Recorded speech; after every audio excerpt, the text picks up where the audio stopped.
Hi good morning. त्वमेव माता च पिता त्वमेव बन्धुश्च सखा त्वमेव विद्या द्रविणं त्वमेव सर्वं मम देवदेव। ശ്രീമദ്ഭഗവത്ഗീത 4-ാം അധ്യായം ജ്ഞാനകർമ്മ സന്യാസയോഗം 4-ാമത്തെ ശ്ലോകം കഴിഞ്ഞു. ഇനി 5-ാമത്തെ ശ്ലോകമാണ് വായിക്കേണ്ടത്. 4-ാമത്തെ ശ്ലോകത്തിൽ അർജുനനാണ് ഒരു സംശയം ചോദിച്ചത്. അതിന് ഉത്തരമാണ് ഭഗവാൻ 5-ാമത്തെ ശ്ലോകത്തിൽ തുടങ്ങി പറയുന്നത്. ശ്രീ ഭഗവാനുവാച ബഹൂനി മേ വ്യതീതാനി ജന്മാനി തവ ചാർജുന താന്യഹം വേദ സർവാണി നത്വം വേദ്ധ പരന്തപ. ജന്മങ്ങളെത്രയോ താണ്ടി ദുഞ്ചയിൽ നമ്മൾ അർജുന, നിനക്കോർക്കിലറിഞ്ഞിടാ നിനയ്ക്കും ഇവയൊക്കെ ഞാൻ. ഭഗവാൻ പറയുന്നു, മേ തവ ച എനിക്കും നിനക്കും ബഹൂനി ജന്മാനി വ്യതീതാനി എത്രയോ ജന്മങ്ങൾ കഴിഞ്ഞിരിക്കുന്നു. താനി സർവാണി അഹം വേദ അവയെല്ലാം ഞാൻ അറിയുന്നു. ത്വം ന വേദ പരന്തപ നീ അറിയുന്നില്ല അർജുന. അതായത് ഞാനിതെല്ലാം അറിയുന്നുണ്ട്, നീ തൊട്ട് അറിയുന്നില്ല. അത്രയേ ഉള്ളൂ വ്യത്യാസം. നമ്മൾക്ക് രണ്ടുപേർക്കും ധാരാളം ജന്മങ്ങൾ ഇവിടെ കഴിഞ്ഞിട്ടുണ്ട്. അപ്പോൾ കഴിഞ്ഞ ശ്ലോകത്തിൽ സമകാലീനനാണല്ലോ നമ്മൾ. പിന്നെ എങ്ങനെയാണ് ഭഗവാൻ സൂര്യദേവന് ഉപദേശങ്ങൾ കൊടുത്തു എന്ന് പറഞ്ഞത് എന്നൊരു സംശയമാണല്ലോ അർജുൻ അവിടെ ചോദിച്ചത് ഭഗവാനോട്. അതിന് ഭഗവാൻ തന്നെ ഞാൻ ആരാണ് എന്നുള്ളത് നന്നായിട്ട് തെളിയിപ്പിച്ചു കൊടുക്കുകയാണ് ഇനിയുള്ള എല്ലാ ശ്ലോകങ്ങളിലും. അപ്പോൾ ശിഷ്യന്മാരുടെ സംശയമാണ് അല്ലേ, ഗുരുനാഥനോട് ചോദിക്കാം. അത് ചില ടീച്ചർമാരാണെങ്കിൽ അത് മിണ്ടാണ്ടിരിക്കുക എവിടെ എന്ന് പറഞ്ഞ് അവരെ ഇരുത്തും. പക്ഷേ ശ്രീകൃഷ്ണൻ അങ്ങനെയുള്ള ഒരു ടീച്ചർ അല്ലല്ലോ. അതുകൊണ്ട് ശ്രീകൃഷ്ണൻ വളരെ ക്ഷമയോടും സഹാനുഭൂതിയോടും കൂടെ ഇതെല്ലാം കേട്ട് എന്തിനാണ് ഞാൻ യഥാർത്ഥത്തിൽ ജനിച്ചിരിക്കുന്നത്, ഞാൻ ആരാണ്, ഞാൻ യഥാർത്ഥത്തിൽ ആരാണ്, എങ്ങനെയാണ് ആദിത്യദേവന് ബ്രഹ്മവിദ്യ ഉപദേശിച്ചു എന്ന് പറയാൻ കാരണം എന്താണ് എന്നെല്ലാം വ്യക്തമാക്കുകയാണ് ചെയ്യുന്നത്. ഇപ്പോൾ ഓരോ ജീവിക്കും മനുഷ്യരൂപം ഇപ്പോൾ ലഭിച്ചിരിക്കുന്നത് യാദൃശ്ചികമായിട്ട് കിട്ടിയതല്ല. നമ്മൾ ഡാർവിൻ്റെ പരിണാമ സിദ്ധാന്തമൊക്കെ പഠിച്ചിട്ടുണ്ട്. അപ്പോൾ ഓരോന്നിൽ നിന്ന് ഓരോന്നിലേക്ക് മാറി മാറി മാറി മാറി നമ്മുടെ പൂർവികരൊക്കെ കുരങ്ങന്മാരാണെന്നല്ലേ പറയുന്നത്. അങ്ങനെ ഓരോ ജീവനിൽ നിന്നും മാറി മാറി അവസാനം ഇപ്പോൾ മനുഷ്യജീവനിലേക്ക് എത്തിയിരിക്കുകയാണ്. ഓരോ ജീവനും അവരവരുടേതായിട്ടുള്ള ഒരു ആത്മകഥയുണ്ടാവും.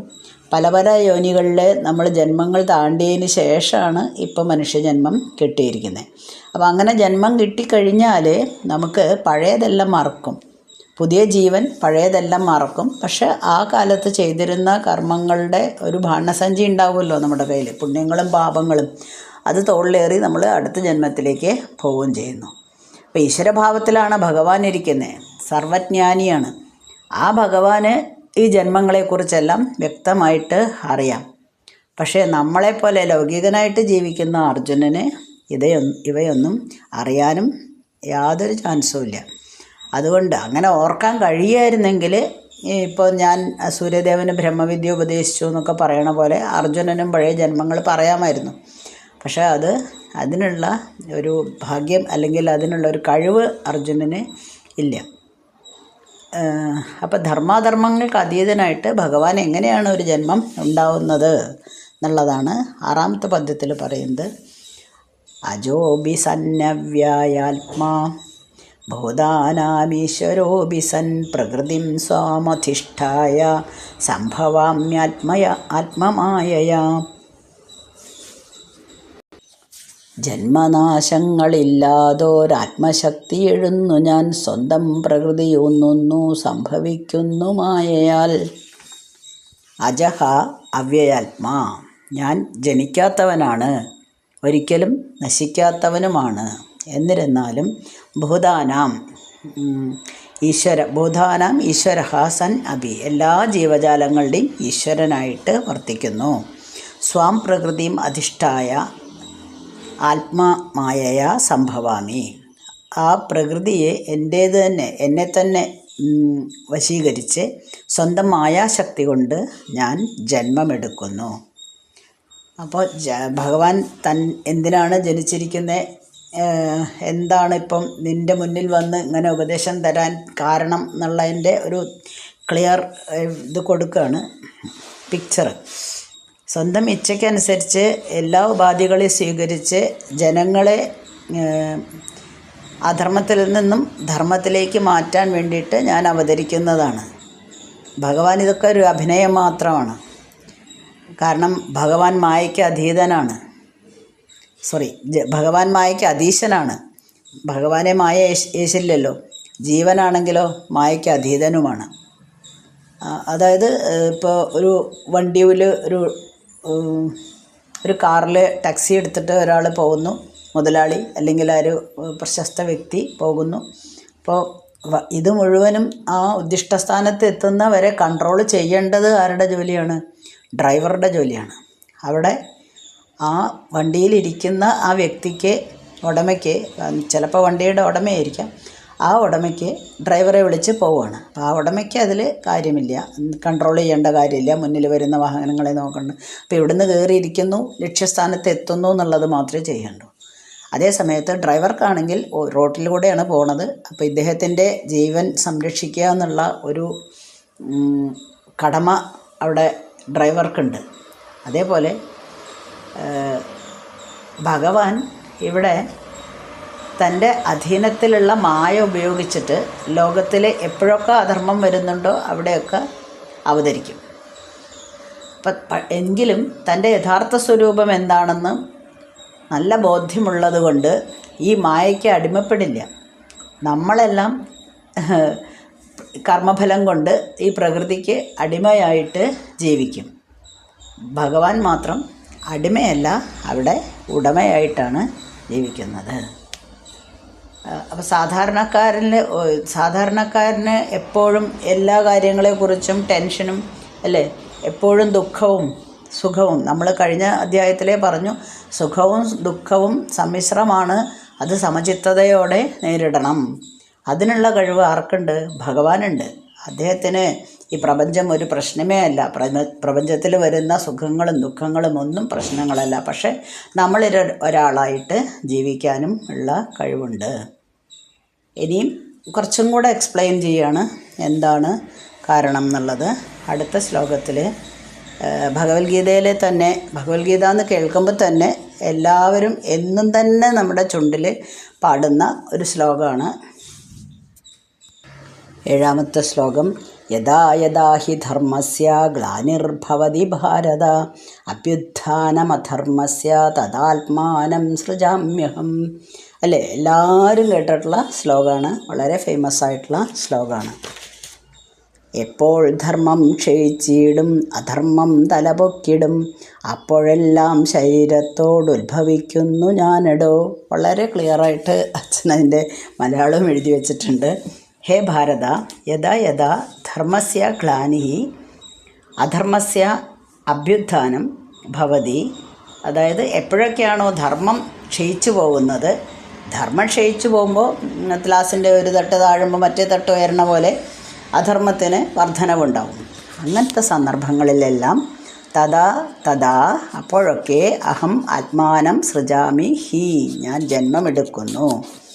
ധർമ്മത്തിന് കോട്ടം തട്ടുമ്പോൾ ഞാൻ ഒരു ശരീരം സ്വീകരിച്ചുകൊണ്ട് ധർമ്മത്തെ രക്ഷിക്കാൻ വേണ്ടിയിട്ട്, അധർമ്മമാണ് അവിടെ തലപൊക്കുക, അപ്പോൾ അധർമ്മത്തെ താഴ്ത്തി ധർമ്മത്തിന് വീണ്ടും ഒരു ഉത്തേജനം കൊടുക്കാനായിട്ട് ഞാനൊരു ശരീരമെടുത്ത് ഈ ഭൂമിയിൽ അവതരിക്കുന്നു. അപ്പോൾ ഒരു സമൂഹത്തിൽ എപ്പോഴും ഇങ്ങനെ അക്രമങ്ങൾ കൂടി വരികയാണെങ്കിൽ വളരെ ഒരു താഴ്ന്ന നിലവാരമായിരിക്കും നമുക്ക്. ധാർമ്മിക മൂല്യങ്ങളെല്ലാം നഷ്ടപ്പെട്ടിട്ടുണ്ടാവും. അങ്ങനെ ജനങ്ങൾ ക്ഷയിച്ച് പോവും. അങ്ങനെ വരുന്ന സന്ദർഭത്തിൽ ഒരു പുനരുത്ഥാനം വേണമല്ലോ. അതിനു വേണ്ടിയിട്ട് മഹാപുരുഷന്മാർ, ധാരാളം മഹാത്മാക്കൾ, അങ്ങനെ നമ്മൾക്ക് തന്നെ എത്രയോ എക്സാമ്പിൾസ് ഉണ്ട് അങ്ങനെയുള്ള മഹാത്മാക്കളെ പറ്റിയിട്ട്. അതുപോലെ ഞാനും ഓരോ അവതാരമായിട്ട് ഈ ഭൂമിയിൽ വരും. എന്തിനാണ്? ഈ അധർമ്മങ്ങൾ മുഴുവനും കെടുത്തി വീണ്ടും ധർമ്മത്തെ രക്ഷിക്കാൻ വേണ്ടിയിട്ട്. യഥാ യഥാഹി എന്നാണ്, എപ്പോഴൊക്കെ അങ്ങനെ വരുന്നു എന്നാണ്. ഒരു പ്രാവശ്യമൊന്നുമല്ല, ഏതൊക്കെ കാലത്താണോ ധർമ്മത്തിന് മങ്ങലേൽക്കുന്നത് അപ്പോൾ ഞാൻ വരുന്നു എന്നാണ്. അപ്പോൾ ധർമ്മം അധർമ്മം എന്നൊക്കെ പറയുന്നത്, ധർമ്മവും അധർമ്മവും ഏകദേശം ഇക്വിലിബ്രിയത്തിൽ പോവുകയാണെങ്കിൽ എളുപ്പമാണ്. കുറേ ധർമ്മങ്ങളുണ്ട്, ഏകദേശം അത്ര തന്നെ അധർമ്മമുണ്ട്. എങ്കിൽ ഇക്വിലിബ്രിയം ആണെങ്കിൽ പുറമേന്ന് നിയന്ത്രിച്ചാൽ മതി ഭഗവാനെ. പക്ഷേ അധർമ്മം അവിടെ കൂടുകയാണ്. നേരത്തെ പറഞ്ഞ പോലെ ഒരു തട്ട് താഴുന്നു, മറ്റേ തട്ട് കൂടുന്നു, പൊന്തുന്നു. അങ്ങനെയുള്ള സമയത്ത് ഭഗവാന്റെ ഒരു പ്രസൻസ് നമുക്ക് അത്യാവശ്യമാണ്. അങ്ങനെയുള്ള സമയത്താണ് ഭഗവാൻ അവതരിക്കുന്നത്. അപ്പോൾ എന്താണ് ഈ ധർമ്മം?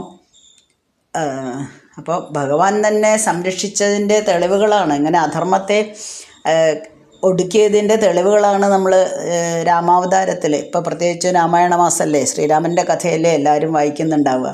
അപ്പോൾ അറിയാലോ, വനവാസ യാത്രകളും അവിടെയുള്ള രാക്ഷസന്മാരെയൊക്കെ കൊന്നൊടുക്കുന്നതും ഇതെല്ലാം ആർക്ക് വേണ്ടിയിട്ടാണ്? അതെല്ലാം ധർമ്മത്തിന് വേണ്ടിയിട്ടാണ് ചെയ്യുന്നത്. അങ്ങനെ മാത്രമല്ല, തന്നെ എത്രയോ കാലങ്ങളായിട്ട് തന്നെ ഉപാസിക്കുന്ന അല്ലെങ്കിൽ തന്നെ തപസ് ചെയ്ത് കഴിയുന്ന എത്രയോ പേർക്ക് അവിടെ അനുഗ്രഹം കൊടുക്കുന്നുമുണ്ട്. അപ്പോൾ ധർമ്മം എന്ന് പറഞ്ഞാൽ പല തലത്തിൽ നമുക്ക് ഇതിനെ വ്യാഖ്യാനിക്കാൻ പറ്റും.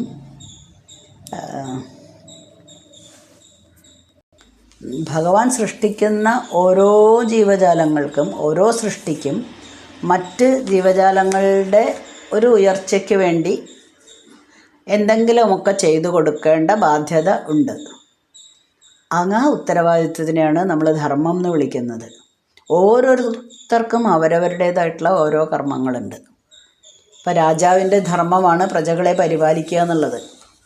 ഭാരതത്തിൽ ജീവിക്കുന്ന നമ്മളെല്ലാവരും പൗരന്മാരാണ്. നമുക്ക് ഭാരതം എന്നില്ല, ഏത് കൺട്രി ആയാലും കുഴപ്പമില്ല, എവിടെയാണെങ്കിലും ഓരോ പൗരനും അവരവരുടെ രാജ്യം സംരക്ഷിക്കുക എന്നുള്ള ഒരു ഉത്തരവാദിത്വമുണ്ട്. മാതാപിതാക്കൾക്ക് ധർമ്മം ചെയ്യണം. എന്താണ്? കുട്ടികളെ വളരെ നല്ല രീതിയിൽ വളർത്തി നല്ല സ്വഭാവ രൂപീകരണം അവർക്ക് കൊടുക്കണം. അവരെ എല്ലാ കാര്യത്തിലും, വിദ്യാഭ്യാസത്തിൻ്റെ കാര്യത്തിലായാലും പ്രത്യേകിച്ച് സ്വഭാവ രൂപീകരണത്തിൻ്റെ കാര്യത്തിൽ അത് വളരെ നന്നായിട്ട് അവർക്ക് ചിട്ടകൾ പറഞ്ഞു കൊടുക്കണം. അത് മാതാപിതാക്കളുടെ ധർമ്മമാണ്. പഠിപ്പിക്കണം, അവരെ ഒരു ജോലിയിലേക്ക് എത്തിക്കണം.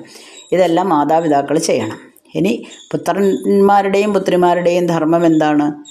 തങ്ങൾക്ക് വേണ്ടി ഇത്രയും ത്യാഗം സഹിച്ച് ഇത്രയും കാലം നമ്മളെ വളർത്തിയ അച്ഛനെ അമ്മയും സംരക്ഷിക്കുക എന്നുള്ള ഒരു ഉത്തരവാദിത്വമാണ് അവർക്കുള്ളത്. അതൊരു ധർമ്മം തന്നെയാണ്.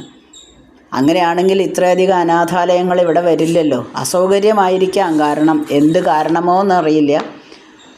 അവരെ ഒരു പ്രത്യേക വയസ്സ് കഴിയുമ്പോൾ അവർക്ക് അവർ പെട്ടെന്ന് ഇങ്ങനെ എല്ലാം തികഞ്ഞ ഒരു വ്യക്തിയായിട്ട് മാറുകയാണ്.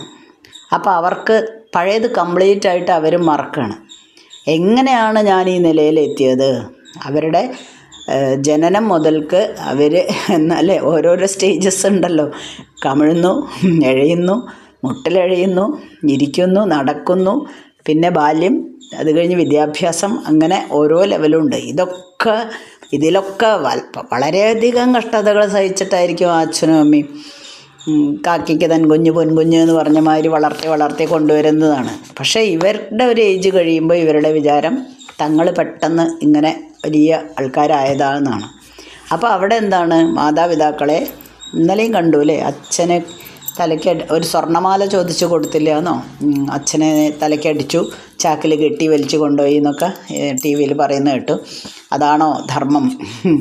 ഓരോരുത്തർക്കും അവരവരുടേതായിട്ടുള്ള ധർമ്മം ഉണ്ട്. അപ്പോൾ ഇതൊക്കെ അധർമ്മങ്ങൾ തലപൊക്കുകയാണ്. അപ്പോൾ അങ്ങനെ അധർമ്മങ്ങൾ തലപൊക്കുമ്പോൾ നിവൃത്തിയില്ല, ആരെങ്കിലും വന്നേ പറ്റൂ. ഈ അധർമ്മങ്ങളെ ഒടുക്കാൻ ആരെങ്കിലും വന്നേ പറ്റൂ. ഇപ്പോൾ അധ്യാപകന്മാരാണെങ്കിൽ നല്ല കാര്യങ്ങൾ വേണം വിദ്യാർത്ഥികൾക്ക് പറഞ്ഞു കൊടുക്കാൻ. വ്യാപാരികളാണെങ്കിൽ മനുഷ്യന് തിന്നാവുന്ന ഭക്ഷണ പദാർത്ഥത്തിൽ കൊണ്ടുപോയി വിഷം കലക്കുകയാണ് ചെയ്യുന്നത്, മായം ചേർക്കുക. അതൊക്കെ അധർമ്മത്തിൽപ്പെടുന്നത് തന്നെയാണ്. അങ്ങനെയുള്ള അധർമ്മങ്ങൾ വരുമ്പോൾ ധർമ്മം സ്ഥാപിച്ചെടുക്കേണ്ടത് എൻ്റെ ധർമ്മമാണ്. ഇവിടെ ഞാൻ അതിനാണ് നിന്നെ നിയോഗിക്കുന്നത്. ശരി, ഇനി വേറെ ധർമ്മം എന്ന് പറഞ്ഞാൽ ഈശ്വരചിന്തയാണ് മനുഷ്യന്മാരുടെ, ഇപ്പം ജീവിച്ചിരിക്കുന്ന ആൾക്കാരുടെ എല്ലാവരുടെയും ചിന്ത എന്തായിരിക്കണം? ഈശ്വരചിന്ത മാത്രമാണ് ശാശ്വതം എന്ന് മനസ്സിലാക്കണം. ഇവിടെ നമ്മൾ ചെയ്യുന്നത് എന്താണ്? ഭൗതിക സുഖങ്ങളാണ് നമ്മൾ ഏറ്റവും വലിയ ധർമ്മമായിട്ട് മനസ്സിലാക്കുന്നത്. അതെല്ലാം മാറ്റണം. അതിന് വേണ്ടിയിട്ട് ഇങ്ങനെയുള്ള ഓരോരുത്തരെയും അധർമ്മത്തിൽ നിന്നും ധർമ്മത്തിലേക്ക് എത്തിക്കാൻ വേണ്ടിയിട്ടാണ് ഞാൻ ഈ അവതാരങ്ങളൊക്കെ എടുക്കുന്നത്. അപ്പം ഈശ്വര സാക്ഷാത്കാരത്തിന് വേണ്ടി ഞാൻ പല അവതാരങ്ങളും എടുത്ത് ഭൂമിയിലെത്തും. അവരുടെ കൂടെ തന്നെ ഒരാളായിട്ട്, അല്ലേ? ഇപ്പം ശ്രീരാമനൊക്കെ ഇങ്ങനെ ഇത്രയും സഹിച്ച് വനവാസം, എന്തൊക്കെ ദുരിതങ്ങളല്ലേ ഇവരുടെ ജീവിതത്തിൽ വന്നിരിക്കുന്നത്. ഇതെല്ലാം സഹിച്ച് സാധാരണ മനുഷ്യനായിട്ട് ജീവിക്കുന്നത് പോലെ അഭിനയിക്കുകയല്ലേ ചെയ്യുന്നത്. അപ്പം ഇതെല്ലാം ധർമ്മ സംസ്ഥാപനത്തിന് വേണ്ടിയിട്ടാണ്. വളരെ ഫേമസ് ആയിട്ടുള്ള ഒരു ശ്ലോകമാണ് അത്. അപ്പോൾ നമുക്കറിയാലേ, ഒരു ഇക്വിലിബ്രിയം സ്റ്റേജാണ്. When the system loses its equilibrium the system will readjust to nullify the effect എന്നാണ്. അതായത് എവിടെയെങ്കിലും ഇക്വിലിബ്രിയം മാറി നിന്നാൽ, അതായത് ഒരു ഭാഗത്ത് കൂടുന്നു ഒരു ഭാഗത്ത് കുറയുന്നു എന്നുള്ള ഒരു അവസ്ഥ വന്നു കഴിഞ്ഞാൽ ഇക്വിലിബ്രിയം ഇല്ല. അപ്പോൾ അതിനെ ഇക്വിലിബ്രിയത്തിലേക്ക് കൊണ്ടുവരണം. അതിന് വേണ്ടിയിട്ട് സിസ്റ്റം വിൽ റീഅഡ്ജസ്റ്റ് ഇറ്റ് സെൽഫ് എന്നാണ്. ആ സിസ്റ്റം തന്നെ റീഅഡ്ജസ്റ്റ് ആയിക്കോളും. അതേപോലെ തന്നെ ഭഗവാനാണ് ഇവിടെ വർത്തിക്കുന്നത് എന്ന് മാത്രം. ആ സിസ്റ്റമായിട്ട്, അതായത് അതിനെ ഒരേപോലെ കൊണ്ടുവരാൻ വേണ്ടിയിട്ട് വർത്തിക്കുന്നത് ഭഗവാനാണ്. വളരെ ഫേമസ് ആയിട്ടുള്ള ഒരു ശ്ലോകമാണ് ഇത്. അങ്ങനെ ഭഗവാൻ ഒരു ശരീരം സ്വീകരിച്ച് ജനങ്ങളുടെ സമുദ്ധരണത്തിനായിട്ട് ലോകത്തിലേക്ക് എത്തുന്നു. ഇതാണ് അവതാരത്തിൻ്റെ ഉദ്ദേശം. ഇനി കുറച്ചും കൂടെ എന്തിനാണെന്നുള്ളത് വിവരിച്ചു കൊടുക്കുന്നുണ്ട് അടുത്ത ശ്ലോകങ്ങൾ. അടുത്തത് അതിനേക്കാൾ വിശിഷ്ടമായിട്ടുള്ള ശ്ലോകങ്ങളാണ്. ഭഗവത്ഗീതയിലെ ഏറ്റവും പ്രധാനപ്പെട്ട കുറേ ശ്ലോകങ്ങൾ ഇതിൽ തന്നെ വരുന്നുണ്ട്. നമ്മൾ വാസാംസി ജീർണാനിയൊക്കെ രണ്ടാമത്തെ അധ്യായത്തിൽ പഠിച്ച പോലെ വളരെ ഫേമസ് ആയിട്ടുള്ള ഒരു ശ്ലോകമാണ് ഇത്. ഓക്കെ, അത് അടുത്ത ദിവസം പറയാം. 7 ശ്ലോകങ്ങൾ കഴിഞ്ഞു. അസ്മിൻ പരാത്മകൽപ്പേതുമിത്തമുത്ഥാപിത പത്മയോനി അനന്തഭൂമാ മമ രോഗരാശിം നിരുന്ധിവാദാലയ വാസവിഷ്ണു